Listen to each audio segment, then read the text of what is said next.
The 7 habits of highly effective people लेखक Stephen Covey की सबसे अधिक बिकने वाली पुस्तक है, जिसमें 7 आदतों की रूपरेखा दी गई है जो व्यक्तियों को व्यक्तिगत और व्यावसायिक सफलता प्राप्त करने में मदद कर सकती हैं। इस लेख में हम 7 आदतों में से प्रत्येक का एक संक्षिप्त विवरण प्रदान करेंगे और बताएंगे कि उन्हें रोजमर्रा की जिंदगी में कैसे लागू किया जा सकता है। आदत 1, सक्रिय रहें। पहली आदत है प्रोएक्टिव होना। इसका अर्थ है अपने स्वयं के जीवन और कार्यों की जिम्मेदारी लेना। अपनी समस्याओं के लिए बाहरी कारकों को दोष देने के बजाय इस बात पर ध्यान केंद्रित करें कि आप क्या नियंत्रित कर सकते हैं और अपनी स्थिति को सुधारने के लिए कार्रवाई करें। सक्रिय होने का अर्थ यह समझना है कि आपके पास किसी भी स्थिति में अपनी प्रतिक्रिया चुनने की शक्ति है। अपने परिवेश या परिस्थितियों को अपने व्यवहार को निर्धारित करने की अनुमति देने के बजाय आप अपने विचारों, भावनाओं और कार्यों पर नियंत्रण रखते हैं। इसका मतलब यह है कि आप जो नियंत्रित नहीं कर सकते, उसके बजाय आप जो नियंत्रित कर सकते हैं उस पर ध्यान केंद्रित करें। सक्रिय होने के लिए आपको पहले उस भाषा से अवगत होना चाहिए जिसका उपयोग आप स्थितियों का वर्णन करने के लिए करते हैं।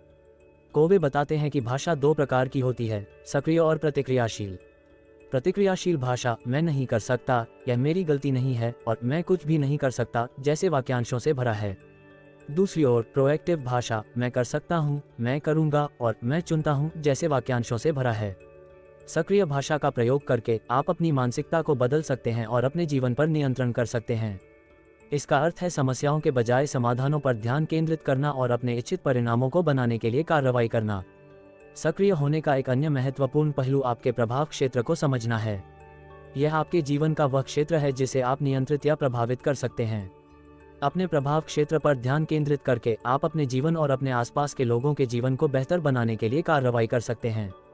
इसका अर्थ है लक्ष्य निर्धारित करना, योजना बनाना और उन लक्ष्यों को प्राप्त करने के लिए कार्य करना। अंततः सक्रिय होने का अर्थ है अपने जीवन और अपने कार्यों की जिम्मेदारी लेना। इसका अर्थ ये पहचानना है कि आपके पास किसी भी स्थिति के लिए अपनी प्रतिक्रिया चुनने और अपने इच्छित परिणामों को बनाने के लिए कार्रवाई करने की शक्ति है। एक सक्रिय मानसिकता विकसित करके आप अपने जीवन के सभी क्षेत्रों में अधिक प्रभावी और सफल बन सकते हैं। आदत 2, अंत को ध्यान में रखकर शुरुआत करें। स्टीफन कोवे द्वारा लिखित अत्यधिक प्रभावी लोगों की 7 आदतें की आदत 2 है, दिमाग में अंत के साथ शुरुआत करें। यह आदत इस विचार पर आधारित है कि सब कुछ 2 बार बनाया जाता है, पहले मन में और फिर वास्तविकता में। सच्ची सफलता प्राप्त करने के लिए अंतिम लक्ष्य की स्पष्ट दृष्टि होना और इसे कैसे प्राप्त किया जाए, इसके लिए एक योजना बनाना महत्वपूर्ण है। शुरुआत में अंत को ध्यान में रखते हुए पहला कदम ये परिभाषित करना है कि सफलता आपके लिए क्या मायने रखती है। इसमें आपके मूल्यों, प्राथमिकताओं और लक्ष्यों के बारे में गहराई से सोचना शामिल है। कोवे आपके व्यक्तिगत मिशन वक्तव्य को लिखने के महत्व पर जोर देता है, जो आपके जीवन के लिए एक मार्गदर्शक दस्तावेज के रूप में कार्य करता है। ये कथन आपके मूल मूल्यों और आपके जीवन के लिए आपके पास दृष्टि को प्रतिबिंबित करना चाहिए। एक बार जब आपको अपने अंतिम लक्ष्य की स्पष्ट समझ हो जाती है, तो आप इसे कैसे प्राप्त करें, इसके लिए एक योजना विकसित करना शुरू कर सकते हैं। कोवे अंतिम परिणाम के बारे में सोचने का सुझाव देते हैं, जैसे कि यह पहले ही प्राप्त हो चुका है और फिर वहां पहुंचने के लिए आवश्यक कदमों को निर्धारित करने के लिए पीछे की ओर काम करना। इस प्रक्रिया में विशिष्ट, औसत दर्जे के लक्ष्य निर्धारित करना शामिल है जो आपके मिशन स्टेटमेंट के साथ संरेखित हैं। ट्रैक पर बने रहने के लिए नियमित रूप से अपनी प्रगति की समीक्षा करना और आवश्यकतानुसार समायोजन करना महत्वपूर्ण है। अपने लक्ष्यों पर केंद्रित रहने और यह सुनिश्चित करने के लिए कि आप सही दिशा में प्रगति कर रहे हैं, कोवे आत्मचिंतन और मूल्यांकन के लिए एक नियमित कार्यक्रम स्थापित करने की सिफारिश करता है। अंत को ध्यान में रखकर शुरुआत करने का एक और महत्वपूर्ण पहलू है अपनी ताकत और प्रतिभा पर ध्यान देना। कोवे सुझाव देते हैं कि हर किसी के पास अद्वितीय उपहार और क्षमताएं होती हैं और सफलता आपके लक्ष्यों को प्राप्त करने के लिए इन शक्तियों का लाभ उठाने से आती है। अपनी ताकत की पहचान करके और उस पर ध्यान केंद्रित करके आप अपनी प्राकृतिक क्षमताओं के अनुरूप एक योजना बना सकते हैं, जिससे आपकी सफलता की संभावना बढ़ जाएगी।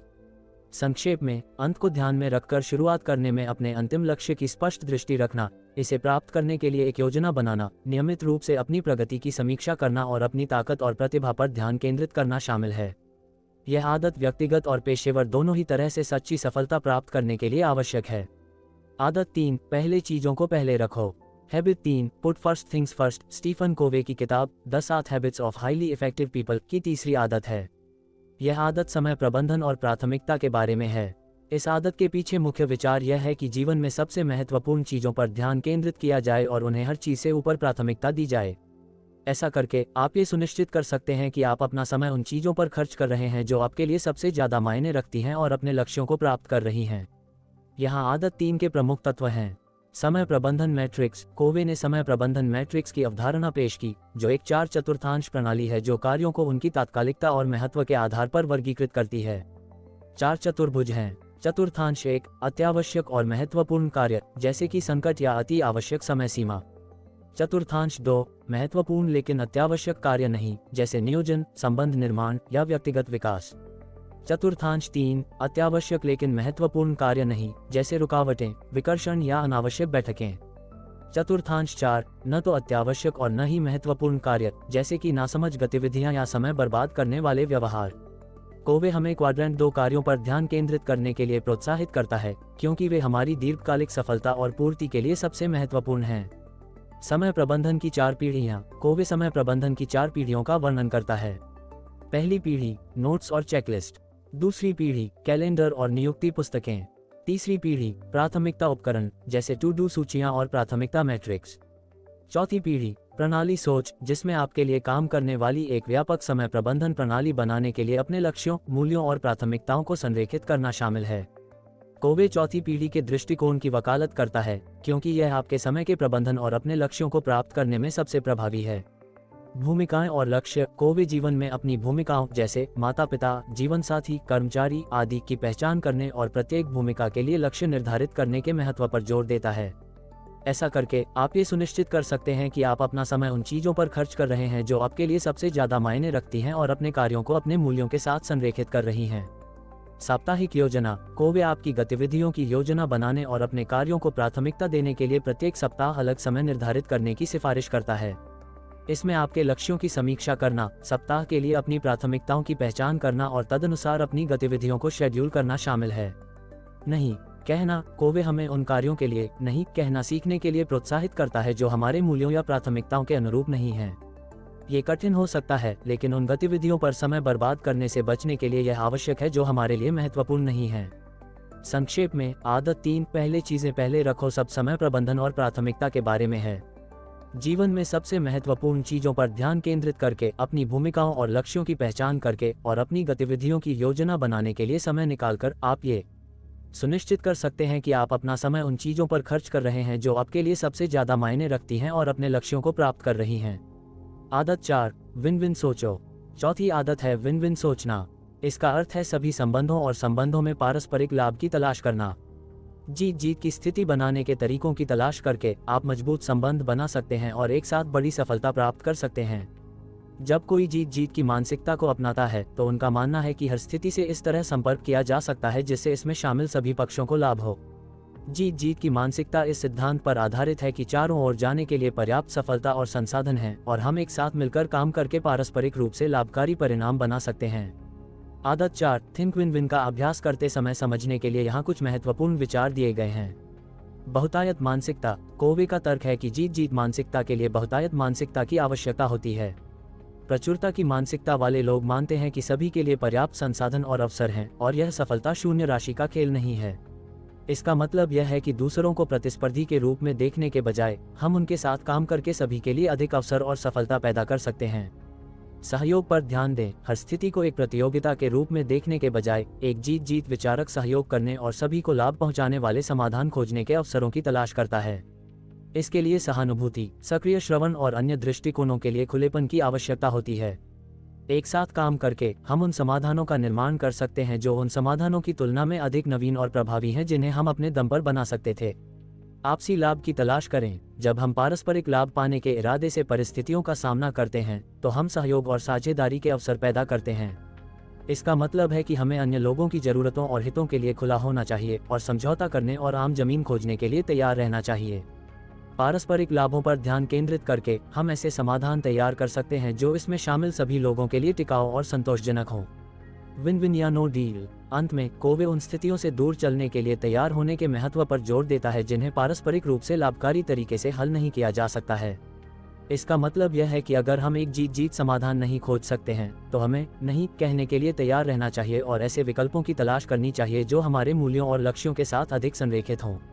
अंत में, आदत 4, थिंक विन विन लोगों को सहयोगी मानसिकता के साथ स्थितियों और संबंधों को अपनाने के लिए प्रोत्साहित करती है जो पारस्परिक रूप से लाभकारी परिणामों की तलाश करती है। इसके लिए एक बहुतायत मानसिकता, सहयोग पर ध्यान केंद्रित करने, पारस्परिक लाभ प्राप्त करने की इच्छा और उन परिस्थितियों से दूर जाने की इच्छा की आवश्यकता होती है जिन्हें जीत जीत तरीके से हल नहीं किया जा सकता है। जीत जीत की मानसिकता अपनाकर हम व्यक्तिगत और पेशेवर दोनों तरह से अधिक सकारात्मक और पूर्ण संबंध बना सकते हैं। आदत 5, पहले समझने की कोशिश करें फिर समझे जाने की। 5वीं आदत है पहले समझने की कोशिश करना फिर समझा जाना। इसका अर्थ है दूसरों को सक्रिय रूप से सुनना और अपना दृष्टिकोण साझा करने से पहले उनके दृष्टिकोण को समझने का प्रयास करना। ऐसा करने से आप संचार में सुधार कर सकते हैं और मजबूत संबंध बना सकते हैं। पहले समझने की कोशिश करने का अर्थ है दूसरे व्यक्ति के दृष्टिकोण, भावनाओं और ज़रूरतों को सही मायने में समझने के इरादे से सुनना। इसके लिए आवश्यक है कि हम अपने स्वयं के पूर्वाग्रहों और पूर्वधारणाओं को अलग रखें और वास्तव में उपस्थित रहें और दूसरे व्यक्ति के शब्दों और शरीर की भाषा के प्रति चौकस रहें। हमें न केवल जो कहा जा रहा है उसकी सामग्री को समझने की कोशिश करनी चाहिए बल्कि अंतर्निहित भावनाओं, प्रेरणाओं और मूल्यों को भी समझना चाहिए। एक बार जब हम दूसरे व्यक्ति को समझने के लिए समय निकाल लेते हैं तब हम समझे जाने की ओर बढ़ सकते हैं। इसका अर्थ है अपने स्वयं के विचारों, भावनाओं और आवश्यकताओं को स्पष्ट और सम्मानजनक तरीके से संप्रेषित करना जो दूसरे व्यक्ति के दृष्टिकोण को ध्यान में रखता है। पहले समझने की कोशिश करके हम इस तरह से संवाद करने में सक्षम होते हैं जो दूसरे व्यक्ति के साथ प्रतिध्वनित होता है और विश्वास और सम्मान बनाता है। आदत 5 के लाभ असंख्य हैं। पहले समझने की कोशिश करके हम गलतफहमियों और गलत संचार से बच सकते हैं जो संघर्ष और अविश्वास का कारण बन सकते हैं। हम दूसरों के प्रति सहानुभूति और सम्मान दिखाकर मजबूत संबंध भी बना सकते हैं जो बदले में विश्वास और सहयोग को बढ़ावा देता है। इसके अतिरिक्त दूसरों को वास्तव में समझने के लिए समय निकालकर हम नई अंतर्दृष्टि और दृष्टिकोण प्राप्त कर सकते हैं जो हमें बढ़ने और सीखने में मदद कर सकते हैं। आदत 5 को विकसित करने के लिए हमें समानुभूतिपूर्वक सुनने का अभ्यास करना चाहिए, जिसमें उपस्थित और चौकस रहना, खुले अंत वाले प्रश्न पूछना और यह सुनिश्चित करने के लिए कि हमने दूसरे व्यक्ति के दृष्टिकोण को वास्तव में समझ लिया है, जो हमने सुना है उस पर वापस प्रतिबिंबित करना शामिल है। हमें अपने स्वयं के विचारों और भावनाओं को स्पष्ट, संक्षिप्त और सम्मानजनक तरीके से संप्रेषित करना भी सीखना चाहिए। संक्षेप में, आदत 5 समझने के बजाय समझ को प्राथमिकता देने के बारे में है। सहानुभूति के साथ सुनने और दूसरों को समझने की कोशिश करके हम मजबूत रिश्ते बना सकते हैं, गलतफहमियों से बच सकते हैं और नई अंतर्दृष्टि और दृष्टिकोण प्राप्त कर सकते हैं जो हमें बढ़ने और सीखने में मदद कर सकते हैं। आदत 6, तालमेल बिठाएं। छठी आदत है तालमेल बिठाना। इसका मतलब साझा लक्ष्यों को प्राप्त करने के लिए दूसरों के साथ मिलकर काम करना है। अलग अलग लोगों की ताकत का लाभ उठाकर और प्रभावी ढंग से सहयोग करके आप अकेले काम करने की तुलना में अधिक सफलता प्राप्त कर सकते हैं। आदत 6, सिनर्जाइज के बारे में कुछ मुख्य बातें इस प्रकार हैं। सिनर्जी सहयोग के बारे में है। सिनर्जी के लिए एक सहयोगी मानसिकता की आवश्यकता होती है जहां व्यक्ति एक सामान्य लक्ष्य को प्राप्त करने के लिए मिलकर काम करते हैं। इसमें एक दूसरे के दृष्टिकोण, कौशल और विचारों का सम्मान करना और उन्हें महत्व देना शामिल है। सहयोग के माध्यम से व्यक्ति कुछ ऐसा बना सकते हैं जो उससे कहीं अधिक है जो वे अकेले हासिल कर सकते थे।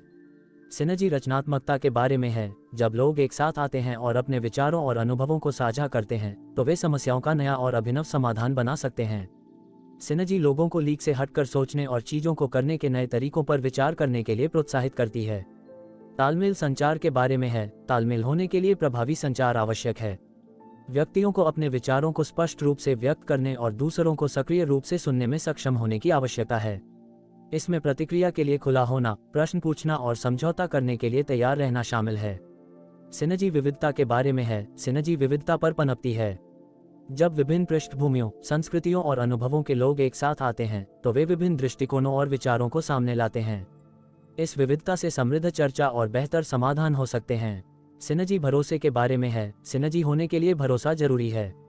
लोगों को निर्णय या आलोचना के डर के बिना अपने विचारों और दृष्टिकोणों को साझा करने में सहज महसूस करने की आवश्यकता है।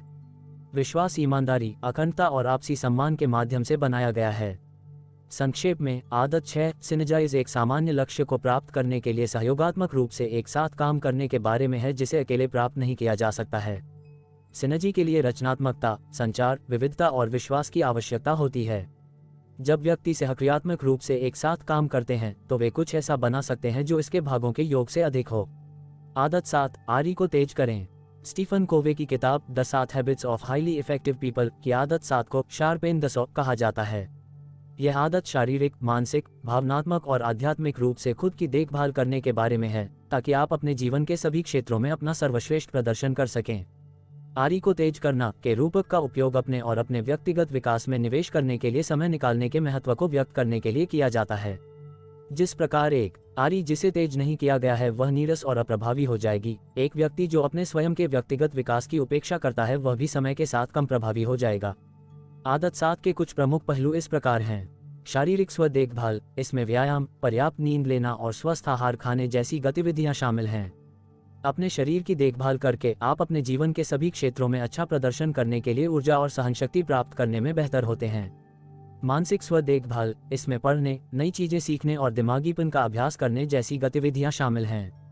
सीखना और बढ़ना जारी रखने से आप नई परिस्थितियों और चुनौतियों के अनुकूल होने में बेहतर सक्षम होते हैं।